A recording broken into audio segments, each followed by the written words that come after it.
Discuss करते हैं कि एक कॉमन मैन, मैं, आप या कोई और जो कहीं न कहीं जॉब करता है, कहीं न कहीं एक एम्प्लॉयमेंट से जुड़ा हुआ है, चाहे ऑर्गेनाइज़ सेक्टर में हो या अनऑर्गेनाइज़ सेक्टर में। पहले ऑर्गेनाइज़ की बात करते हैं। जैसे मैं हूँ, तो मेरी लाइफ़ में क्या-क्या फ़र्क आएँगे? ग्रेच्युटी को लेकर एक बहुत बड़ा डिस्कशन चल रहा है। तो ग्रेच्युटी को लेकर क्या चेंज आया है, ताकि दर्शक भी समझ सकें उस चीज़ को, क्या चेंज आया है ग्रेच्युटी को लेकर? मेरे ख्याल से is one of the more prominent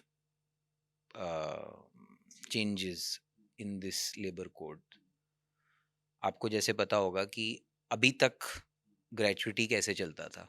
अभी तक ग्रेचुटी ऐसे चलता था कि एक एम्प्लॉय को 5 साल काम करना होता था।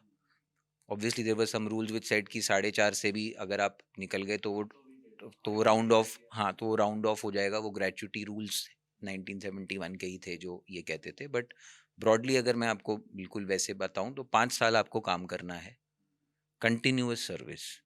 Only then will you be entitled to gratuity. और आपको मिलता था again 15 days pay multiplied by the number years of service.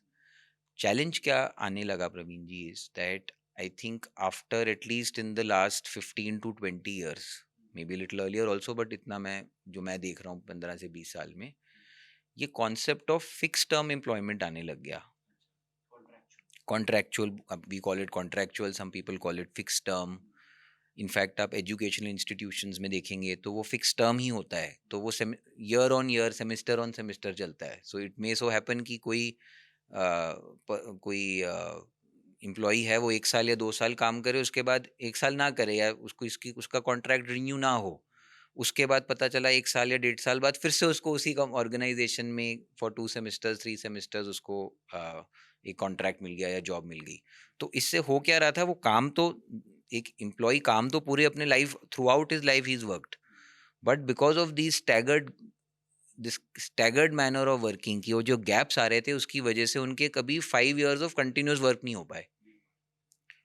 Consequently उनको कभी ग्रेचुइटी नहीं मिलता था। जो परमानेंट एम्प्लॉयज थे उन्हीं को मिलता था। Now what the labour code says is that अगर आपकी फिक्स टर्म एम्प्लॉयमेंट है, कॉन्ट्रैक्चुअल जैसे हम कहते हैं, तो even if you complete 1 year of service you will be entitled to gratuity. तो इससे एक बहुत ही important I would say amendment आता है, because gratuity is something that is a social security measure. जैसे आपको पता ही है कि it is a social security major. It has certain tax exemptions and benefits also associated with it.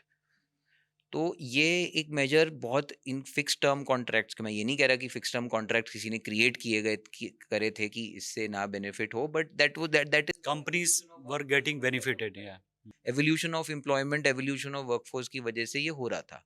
But ये deny, इनको ये ग्रेचुटी कंसिस्टेंटली डिनाई हो रहा था। That has now been, that is sought to be address. चलो अभी बहुत लोगों के लिए बड़ी एक साई ऑफ रिलीफ है एक तरह से, कि उनको अगर 1 साल, 1.5 साल, कई लोग बहुत नौकरियाँ भी बदलते हैं, हर साल नई नौकरी करते हैं, तो उनके लिए भी एक रिलीफ है कि आप बदलते रहिए, मगर आपका एक सेंस ऑफ सिक्योरिटी रहेगा। Fix term contracts, contractual employments, उस तरह की सारी सिचुएशंस में this should be very helpful.